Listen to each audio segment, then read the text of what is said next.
संत योगीनाथ महाराज यांची पालखीचं आगमन करमाळा शहरामध्ये होत आहे. करमाळा शहर आणि तालुक्यामध्ये सुद्धा होत आहे. त्या अनुषंगाने खरं तर प्रशासनाची तयारी सुरू आहे. काय सांगा? मला वाटतं हे काय करमाळ्यापुरतंच अपवाद नाही. अख्ख्या महाराष्ट्रामध्ये जिथनं जिथनं पालखी मार्गे किंवा ज्या मोठमोठ्या संतांच्या पालख्या आहेत त्या ठिकाणी भाविकांच्या भावना लक्षात घेऊन पूर्वीपासून, हे आजच नाहीये, की परंपरेपासून त्या सुविधा, सुरक्षा, आरोग्य ह्या सगळ्या गोष्टी शासनाने पुरवल्या पाहिजे, दिल्या पाहिजेत. आणि पांडुरंगाचा, वारकऱ्यांचा आणि ह्या महाराष्ट्रातल्या सर्व लोकांचा आदर सन्मान ह्या काळामध्ये झाला पाहिजे. आता या सर्व प्रशासनाच्या त्या सर्व कारभारावर जिल्हाधिकारी एस कार्तिकेयन ज्यावेळेस आले होते त्यावेळेस त्यांनी त्यांचा मार्गाची जी पाहणी केली, त्यानंतर या ठिकाणी खड्डे म्हणा किंवा त्यांचा परतीचा प्रवास केमवरून जो होतो त्या ठिकाणचा तो मार्ग पाहिला, ह्या सर्व याच्यावरून ते नाराज झाले आणि त्यांनी सुद्धा म्हणजे प्रशासनाला या बाबतीत सूचना दिल्याचं समजतं. आता ह्याच्यामध्ये कलेक्टर नाराज झाले किंवा काय, जर कलेक्टर साहेबांनी ह्या आधीच महिना, 2 महिने, 6 महिने किंवा वर्षाच्या आधीच जर व्हिजिट दिली असती, शेवट ते जिल्ह्याचे अधिकारी आहेत, तिथं लोकप्रतिनिधी आहेत, खासदार, आमदार यांची बैठक घेतली असती, तालुक्यातल्या प्रमुख पदाधिकाऱ्यांची बैठक घेऊन त्यांच्या जबाबदारीची जाणीव करून देऊन तो निधी उपलब्ध करणं, शासनाच्या दारात तो प्रस्ताव पाठवणं, त्या प्रस्तावाची काय अंमलबजावणी होतीये ह्याच्यावरती ते सातत्याने लक्ष ठेवून पाठपुरावा करणं, हे वास्तविक अधिकारी आणि पदाधिकाऱ्यांची जबाबदारी. आता तू मारल्यासारखं कर, मी राहिल्यासारखं करतो, ह्याच्यावरती माझ्यासारख्यांनी काय उत्तर दिलं पाहिजे, हे सगळ्या लोकांना कळलं पाहिजे ह्या गोष्टी. आता श्री संत योगीनाथ महाराजांची जी पालखी करमाळा तालुका आणि जिल्ह्याच्या हद्दीमध्ये प्रवेश करते, त्यांची सुद्धा नाराजी अशी कानावर ऐकायला मिळते की बाबा त्या जे मार्ग आहेत ते मार्ग व्यवस्थित नाही, खड्डे आहे किंवा त्यांची जी व्यवस्था आहे ती योग्य प्रकारे होत नसल्यामुळे करमाळा शहरामध्ये सुद्धा मागील वेळेस ते आले होते त्यावेळेस त्यांची व्यवस्था न झाल्यामुळे कुठेतरी नाराजी त्यांच्यावर दिसून येते. आणि त्या जर सुविधा जर नीट मिळाल्या नाही तर आम्ही मार्ग बदललो अशा प्रकारचं कुठेतरी त्यांनी वक्तव्य केलं समोर. साहजिक आहे ना, ज्या ठिकाणावरनं तुम्ही नेहमी जाताय त्या ठिकाणी जर काही सुविधा किंवा तुम्हाला त्रास होत असेल, त्या ठिकाणी तुम्हाला परिश्रम घ्यावे लागत असेल, की तुमच्या बरोबर असणाऱ्या लोकांना त्रास होत असेल, तर त्यांचा विचारामध्ये जी त्यांनी प्रस्ताव मांडलाय किंवा जो विचार केलाय तो काही वावगा नाहीये. पण मला असं वाटतं की त्या गोष्टीचा सत्ताधारी लोकांनी विचार केला पाहिजे.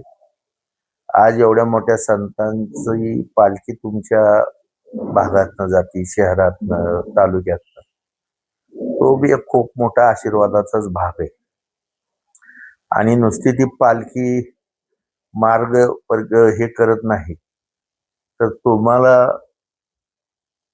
जीवनामध्ये परिवर्तनाची, विचाराची, सगळ्याच गोष्टीची पर्वणी होती तुमची. तुम्ही काही काळ, तुम्हाला सांगतो, ह्या जे आपण अडचणीचं, दुःखाचं जीवन जगतोय त्यातनं तुम्हाला थोडंसं रिलीफही मिळतो. पण आता हे वास्तविक बघता ज्यांच्याकडे ह्या गोष्टीच्या जबाबदाऱ्या आहेत, अधिकारी, पदाधिकारी, ह्या सगळ्यांनी जर तुम्हाला सांगतो हात वर केले तर शेवट त्यांनी जो विचार मांडलाय तो काही चुकीचा मांडलेला नाही.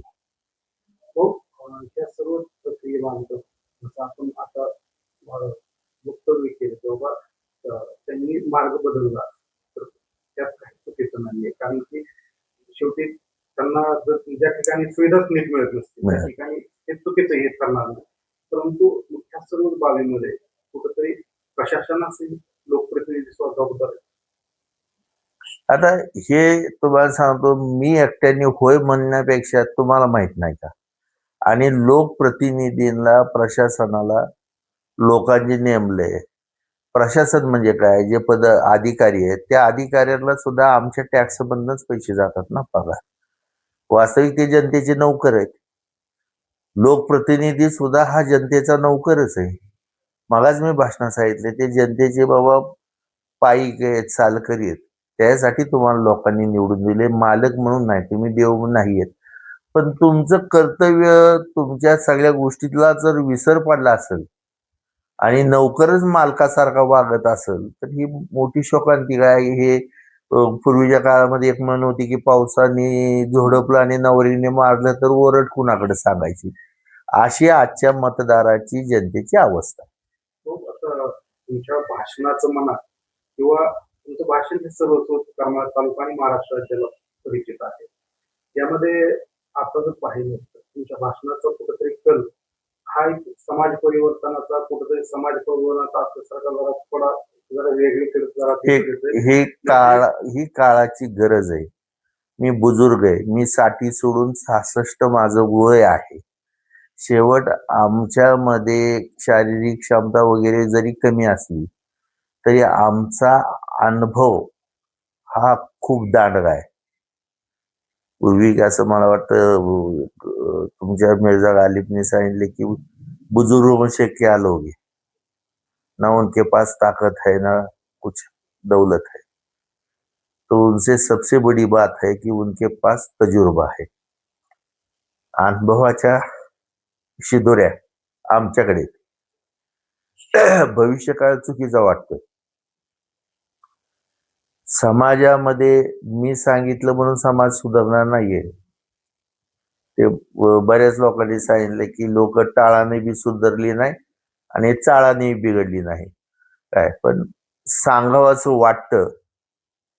जर 10 मधनं दोघाला जरी त्या गोष्टी योग्य वाटल्या तर बाबा कुठेतरी समाजामध्ये ह्या गोष्टी हे होतील. वास्तविक तुमच्यात परिवर्तन न होणं म्हणजे तुमच्या हातूनच तुम्ही स्वतःचं घर जाळणं असं म्हणलं तर वावगं ठरणार नाही. राजकारण म्हटलं की राजकारणाची अशा अपेक्षा प्रत्येकाला आहे, पदाच्या अपेक्षा आहे. परंतु आता आपण खरं तर कार्यकर्त्याला मोठं करत असतो, मोठं व्हा म्हणताय आणि त्यांचं आम्ही त्यांचेच कार्यकर्ते हो किंवा आमचा मुलगा त्यांचा कार्यकर्ता होईल अशा प्रकारे नेमकं खरंच म्हणजे हे राजकारणाची तुमची एक आपली पद्धत ही माझ्या घरात आलेली परंपरा आहे. तसंच पूर्वी सगळेच काँग्रेसचे पूर्वाश्रमी होते. गांधी नेहरूंचे विचार असतील, वल्लभभाई पटेल वगैरे. आता हे सगळे देशामध्ये प्रत्येकाने आपल्या आपल्या सोयीने, आपल्या आपल्या हिताने, आपल्या आपल्या स्वार्थापोटी सगळ्या गोष्टीची घडामोडी, पक्ष वेगळे काढणे, विचार वेगळे मांडणे, पुन्हा एकत्र येणं, हे सगळी धुळफेका, हे सगळ्या गोष्टी चालल्या आहेत. सर्व जनाची करावे शहाणे तुकोबारायाने सांगितलेले. शेवट तुम्हाला सांगतो हेच कळत नाही माणसांना की आम्ही सगळ्यांनी सांगितलं की इथं पाहुणे म्हणून आलोय, आम्ही इथं कायम नाहीये, मालक नाही. हे एक दिवशी सगळं सोडायचं सगळ्याला. मग भ्यायचं कशासाठी? बरं मी चुकीचं तर काही सांगत नाही, भ्रष्टाचाराचं तर काही सांगत नाही. तुमच्यात परिवर्तन जर झालं तर त्याचा फायदा मला नाही, तुम्हाला आहे. शिक्षक विद्यार्थ्यांना शिकवत असताना शिक्षकाचा फायदा नसतो. त्याचा एकच हे असतं की बाबा ठीक आहे, हा जर माझा विद्यार्थी मोठा झाला तर उद्या माझे गुरु हे होतील एवढ्या नावावरती त्यांना म्हणजे काय म्हणतो स्वर्गाचा आनंद मिळतो. मग आमच्या घरामध्ये जी परंपरा चालली आहे वडिलांची, चुलत्याची, आमची, की आमच्यावरती जे संस्कार संस्कृतीचे काही विचाराची जी जडणघडण झाली. मी लहान असताना माझ्या वडिलांचं पाहिलेलं राजकारण, त्याच्यानंतर मी अनुभवलेलं राजकारण आणि आज बघतोय ते राजकारण, अशा 3 गोष्टीचा माझ्याकडे अनुभव आहे. आणि ह्या सगळ्याची प्रतवारी करत असताना कोणचं बरोबर आहे आणि कोणचं चुकीचं आहे हे 100% तुम्हाला सांगतो माझ्या निदर्शनाला येतंय, माझ्या डोक्यात येते, मनात येते. आणि त्याच मी सगळ्या गोष्टीचं शॉर्टिंग करून तुम्हाला सांगतो की बाबा ही असं नकोय, तसं नकोय. आज कुणाचंही नेते मंडळीचं कुणाचंही वाईट नाहीये. वाईट आहे ते सर्वसामान्य उपेक्षित समाजाचं, वंचित समाजाचं, शेतकऱ्यांचं, सुशिक्षित बेरोजगारांचं आणि जनतेचं मतदाराचं वाटून. त्या गोष्टी सांग. आणि ह्याच गोष्टीवरती काही आता कारखान्यावर ह्याच्यावर त्याच्यावर एक दुसऱ्यावरती चिखलफेक होतीये. श्रेयवादाचा मोठा स्पर्धा चाललीये. ह्या सगळ्या गोष्टीमध्ये मला वाटतं परवा दिवशी असंच कोणतरी मला बोलले की बाबा ह्या पार्टीने वाटोळ केलं, त्या पार्टीने वाटोळ केलं, त्या पार्टीने. मी त्यांना एका शब्दात सांगितलं, ह्या सगळ्या विश्लेषणाच्या भानगडीत पडू नका. कुणी किती खाल्लं, कुणी किती वाटोळ केलं, काय केलं. मी तुम्हाला सांगतो, ह्या कुणीच वाटोळ केलं नाही कारखान्याचं.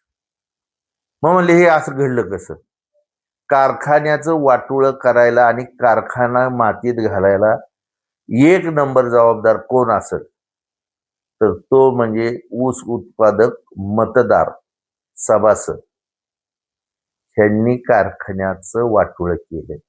तुम्ही आता दुसऱ्या पार्टीच्या नावाने उरडू नका. एक उमेदवार दिला. हे ओळखून घ्या. आम्ही तुमच्या पुढं 2 बाटल्या ठेवल्यात, ह्यात पॉयझन आहे आणि ह्यात टॉनिक आहे. हे पेलं तर सुदृढ होतील, हे पेलं तर मरतील. मग तुम्ही चॉईस तुमची आहे, आमची नाही. तर तुम्ही पॉयझनच घेतलं. मग मतदारांनी आवडीने पॉयझन घेतलं तर त्याचे परिणाम कुणी भोगले पाहिजे? मतदारांनीच भोगले पाहिजे ना. मग आज ते मतदाराच्याच ह्या गोष्टी चालू आहेत आणि तेच ओरडताय.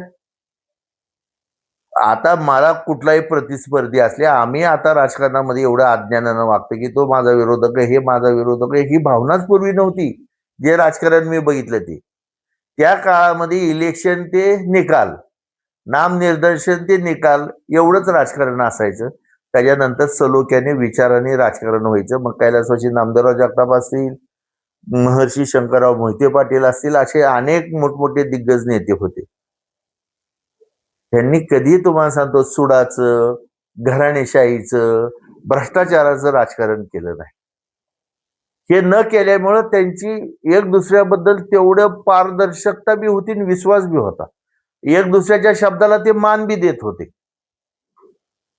मला तू पाडलं, मी तुला पाडलं, त्याचा हार. अहो किती म्हणजे चुकीचे विचार आणि मूर्खाच्या सुद्धा लक्षात येतं. काही जण म्हणतात ह्याच लोकांनी म्हणायचं आमक्याला आमक्याने पाडलं, तमक्याला तमक्याने पाडलं. नाही, त्याने मला पाडलं नाही, मी त्याला पाडलं नाही. पाडतात ही लोक. कोण पाडतो? मतदार पाडतो आणि तो नामनिराळा राहतो आणि तुमच्या आमच्यात चालतं. मग ह्याच गोष्टी लक्षात घेऊन मतदारांचं तुम्ही हे करा. आणि त्या प्रतवारीची लोकही राहिलेली नाहीत. लोकांबद्दल सहानुभूती, प्रेम ठेवण्यासारखी लोक राहिली नाहीत. लोकांच्या सगळ्या लोकांनी तुम्हाला सांगतो म्हणजे काय म्हणायचं त्याला, एकदम शरम, लाज, लज्जा सगळी गुंडाळून ठेवली. आणि ह्यालाही कारणीभूत लोकप्रतिनिधी, राजकारणातलीच लोक आहेत की ज्यांनी भ्रष्टाचार केला उघड उघड. आणि तो लोकांच्या पुढे गेल्यानंतर त्यांनाही सवय लागली की का ह्यांच्याकडून पैसे घेऊ नयेत. बरं, ती एकाकडून घेत नाही, 4-4 जणांकडून पैसे घेत आहेत. आता हे राजकारण, सेवाभावी वृत्ती, बांधिलकी, हे केलंच पाहिजे, तत्व, निष्ठा, ह्याच्या पार लांब पलीकडे गेले. हा व्यापार झालाय, हा व्यवहार झालाय, ही दुकानदारी झाली. आणि आता ह्या दुकानदारीमध्ये, व्यवहारामध्ये आमच्यासारख्या तात्विक माणसांनी किती ज्ञान पाजळलं, सुधारण्याचा प्रयत्न केला तर ते आता त्याच्यावरच सोपवायचं आणि आपलं पाहत बसायचं. हो, आपलं स्पष्ट कोणाचा वेळोवेळी प्रत्येक संपूर्ण म्हणजे राजकारणातल्या मोठमोठ्या नेत्यांना सुद्धा आलेला आहे. खरं तर आपण मागील वेळेस ज्यावेळेस आदिनाथ कारखान्याच्या संदर्भात वक्तव्य केलं होतं, म्हणजेच गोविंद बापू पाटील यांच्या संदर्भात वक्तव्य झालं होतं. त्यावरून परत कुठेतरी मी विरोध म्हणून नाही केला. मी आजही गोविंद बापू पितृतुल्यच आहे. विरोध नाही, मी तुला फक्त त्यांच्याविषयी वक्तव्यच की, पण ते वक्तव्याला तुम्ही विरोधातच कन्वर्ट केलं ना. बापू बद्दल मी बोललो. मी आज स्वाभिमानाने सांगतो की माझे वडील 4थी शिकलेले होते, सुताराच्या नेटावर काम करत होते. मग हे सांगायला काय लाज वाटायचं यार. बापूंच्या बाबतीत मी बोलत असताना बापूंचा आदर बिदर आमच्या डोळ्यासमोर त्यांचं वय बी. मी जर काही गोष्टी बोललो ना तर तुमच्याही नजरेतनं तुमच्या हे होतील, माझ्यावरती ह्यांनी बोलू नये. आणि तो विरोधकातनं, उपरोक्तातनं किंवा रागातनं जरी बोलला की मी रुखवताला राखत आहे, तो काही चुकीच नाही बनला.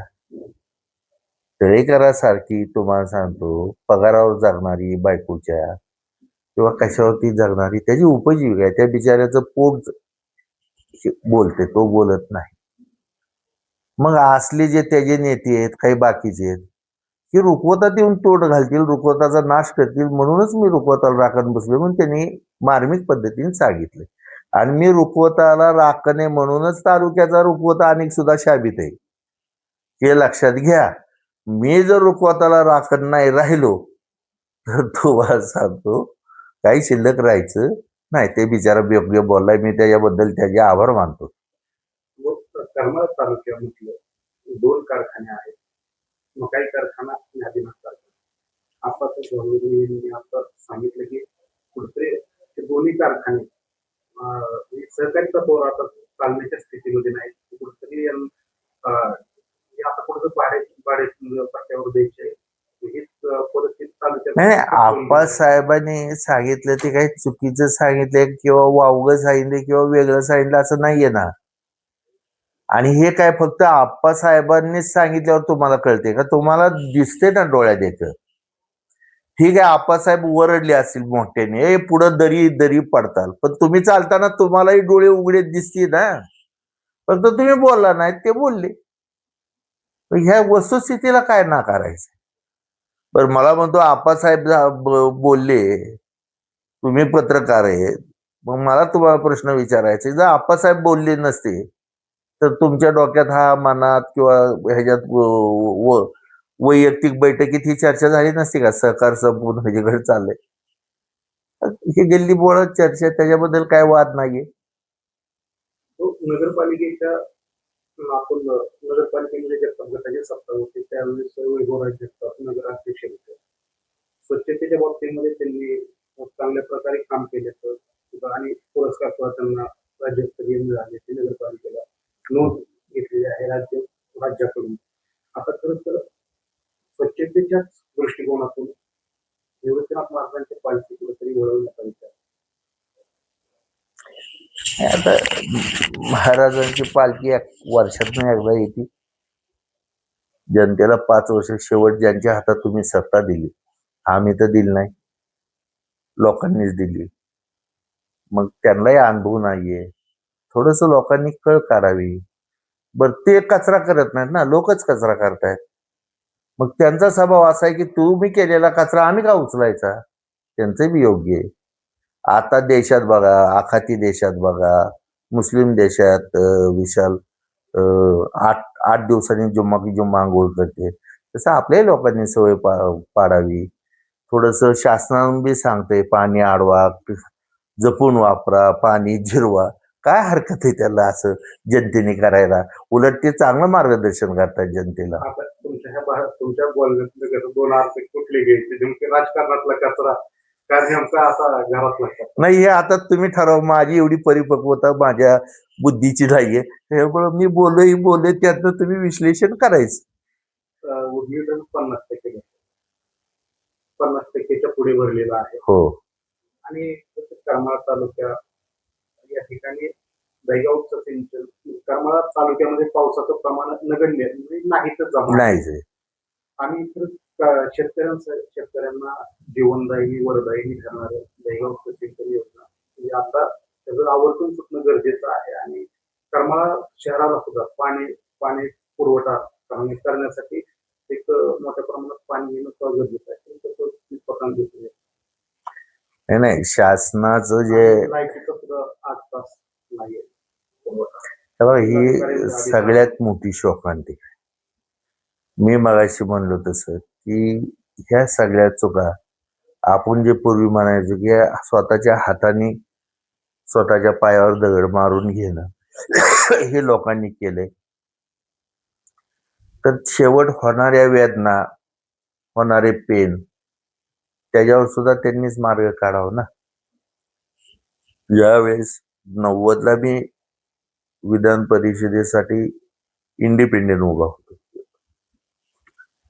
विधानसभेला, परीक्षा नाही सभेला. त्यावेळेस मी सुभाष चौकात भाषणात सांगितलं होतं की 66 साली कैलासवासी नामदेवराव जगतापांनी आजीनाथ महाराज म्हणजे संगमेश्वरवरून करमाळ्याला पाणी पुरवठा केला. त्यावेळेस शहराची लोकसंख्या, पाण्याची गरज, किती पाणी लागेल त्यावेळेस ती वॉटर सप्लाय चालायची. त्यानंतर विस्तारीकरण, शहर मोठं होत गेलं, पाणी अपुरं पडायला लागलं वर्षानुवर्ष. नंतर ते मातीच्या सिमेंटच्या पोत्यामध्ये माती भरून ते बंधारे करायचे, मागे तलावाचं पाणी, सगळ्या गोष्टी थोड्याशा विस्कळीत होत्या आणि ते खूप दिवस हाल काढावे लागले. 90ला मी दिलेल्या शब्दाप्रमाणे आम्ही 11 अपक्ष होतो. त्या काळामध्ये फायनान्स मिनिस्टर रामराव अधिक होते आणि कैलासवासी नामदेवरावांचा आणि त्यांचं काहीतरी वैचारिक मतभेद होते. मला काही माहिती नव्हतं राजकारणाने, ते नेहमी मला तिरस्कार करायचे माझं लेटर पॅड बघितलं की. मग मी पवार साहेबांच्या कानावर घातलं. सुशीलकुमार शिंदे त्यावेळेस नगर विकास मंत्री होते, त्यांच्या कानावर सांगितलं आणि बोललो आणि पवार साहेबांनी खासबाब म्हणून स्वतः रिमार्क मारला आणि सचिवाला सांगितलं की ही झाली पाहिजे क वर्गातली नगरपालिका आहे. 27 किलोमीटर लांबी दहेगाव ते करमाळा, तर ही त्या बजेटमध्ये बसत नाही. आम्ही सांगितलं खासबाग म्हणून बसवली पाहिजे. शेवट माणसांच्या जीवनाचा प्रश्न आहे. पवार साहेबांनी इथं भाषणात सुद्धा सांगितलं होतं ना एकदा की साहेबांनी म्हणजे कैलासवासी नामदेवराव जगतापांनी सीनेचं पाणी पाजलं, जयवंतरावांनी भीमेचं पाणी पाजलं. अजयदादाही बोलून गेले त्या काळामध्ये. लोकांच्या स्मरणात राहत नाही तो भाग वेगळा आहे. पण ही ज्यावेळेस स्कीम मंजूर करून घेतली तेव्हा 7 कोटीची होती. काय 9 इंची पाईपलाईन वगैरे आपण ते सगळं मंजूर करून घेतलं आणि चालूही केली. त्या काळापासून जोपर्यंत नगरपालिका आमची होती, महाराष्ट्रामध्ये मुख्यमंत्री विलासराव देशमुख होते तरी लातूरला रेल्वेने पाणी पुरवठा करावा लागला. कर्जतला 15-15 दिवस पाणी येत नव्हतं.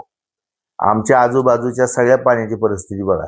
पण आमची मायमाऊली करमाळ्या शहरातली 2 टाइम पाणी भरत होती, भरपूर, सकाळ संध्याकाळ. कुठेही पाण्याचा थेंब आम्ही कमी पडून दिला नाही. आता आम्ही कशात कमी पडलो, काय केलं? मी तर परवा दिवशी दोघा तिघाला सांगितलं कार्यकर्त्याला, आपल्याला इथून पुढे नगरपालिकेला लढवायचीच नाही. कुठल्या पार्टीला लढवायची, लोकांना जिथं त्यांना न्याय द्यायचा द्या. तुम्ही बघा, आम्ही त्या काळामध्ये वाढत्या शहर विस्तारीकरणामध्ये पाण्याच्या टाक्या बांधल्या 3-3, 2-2 लाख लिटरच्या चारी दिशेला. विस्तारित पाईपलाईन परत केली, मोटरी वाढवल्या, सगळ्या गोष्टी केल्या. आता जर जाणीवच कुठल्या गोष्टीची राहत नाही आणि आजच्या काळामध्ये पैसे आणि वैयक्तिकच काम, वैयक्तिकच स्वार्थावर जर लोक पडली तर कुठलाही नेता पुरा पडणार नाही, कुठलंही शासन पुरं पडणार नाही आणि कोणाच्याही अपेक्षा पूर्ण होणार नाही. त्यांना ह्या यातना भोगाव्या लागतील. 26 जुलै रोजी अजितदादा पवार यांचं जयंती आहे आणि शासनाने सुद्धा कुठेतरी आता त्यांची शासकीय जयंती राष्ट्रपुरुषांच्या यादीमध्ये नाव टाकून शासकीय जयंती साजरी करण्याचे आदेश केलेले आहेत. परिपत्रक कसं काढलेलं आहे? आपण सुद्धा अजितदादांसोबत बराचसा काळ काम केलेलं राजकारणामध्ये गाजवलेलं आहे, काम केलेलं आहे. काय त्यांच्या अजितदादा सुद्धा एक सामान्य कुटुंबातनच घडलेला नेता होता. तळागाळातनं त्या माणसाने काम केलं होतं. जमिनीवरचा नेता होता, सामान्य माणसातनच वाढलेला होता. त्यांच्या नशिबाने, त्यांच्या कार्याने त्यांनी बऱ्याचशा गोष्टी, लोकांची कामं काजं केली. मला वाटतं बारामती तालुक्यामध्ये अनेक सुद्धा बऱ्याच लोकांना त्यांची आठवण येते.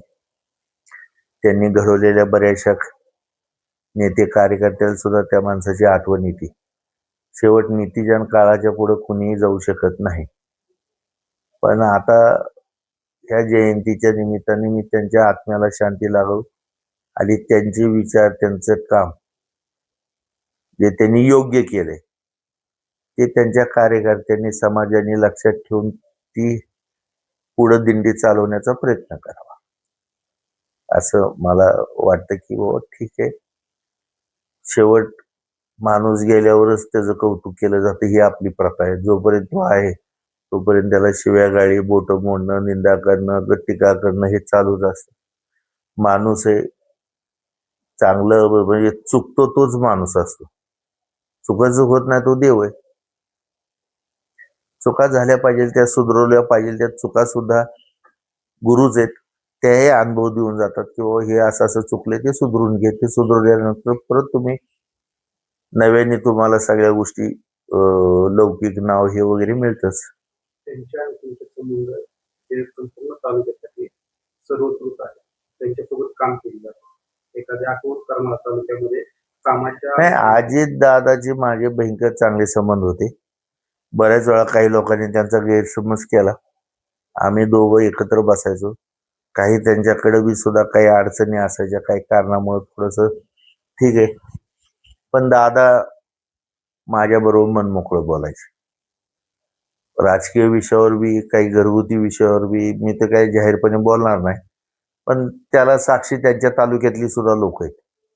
काय आम्ही चांगलं बोलायचो. जे मला ते म्हणजे पूर्ण आदराने आपण जेवण करू वगैरे, आम्ही जेवण वगैरे असं बोलून मी यायचो. बऱ्याचशा ह्याच्यामध्ये काही अडचणी असल्या तर ते सांगायचे की जे मी असं जयंतराव तुमच्यासाठी केलं तर त्याला राग येईल, ह्याला राग येईल, थोडस अडचण समजून घ्या, अमकं तमकं. आम्ही असं समजून घ्यायचो, काही प्रॉब्लेम नाही. करमाळा तालुक्याच्या शेवटच्या आठवण म्हणलं तर संगोबाचा पूल त्यांनी बांधा म्हणून त्यावेळेस त्यांनी निर्देश अधिकाऱ्यांना दिले. नाही नाही, आता जर अजितदादा असले असते तर कामाला सुरुवात झाली असते. तसा तो शब्दाला दादा पक्के होते आणि हर हर हुन्नरी जे नेता म्हणतो त्या पद्धतीने त्यांचं काम होतं. पण समाजामध्ये सगळ्यात चांगल्या लोकांना लोक चांगलं म्हणतात असं नाही ना. त्यांना सुद्धा वाईट मानणारी लोक आहेत. प्रभू रामचंद्राच्या त्या सत्ययुगामध्ये सुद्धा त्यांना विरोधक त्रास देणारी माणसं होती. आणि जेवढी देशामध्ये सत्पुरुष असतील, संत असतील, महात्मे असतील, योग पुरुष असतील किंवा कोण राजकीय असतील, त्यांना तरी लोकांनी कुठं नीट सोडलं हो. सगळ्याला वरबडलंच आहे. शेवट पूर्ण जेवढं तुम्ही जळताल तेवढं निखरून येताल, म्हणून सोन्याला भाव जास्त आहे. तुम्ही कितीही तुम्हाला त्रास झाला तर तुम्ही शाबीतच राहिलं पाहिजे. जसं सोनं जाळात शाबीत राहतं, स्वतःची राख करत नाही. अशी बरीचशी म्हणून तर हा देश चाललाय ना आतापर्यंत.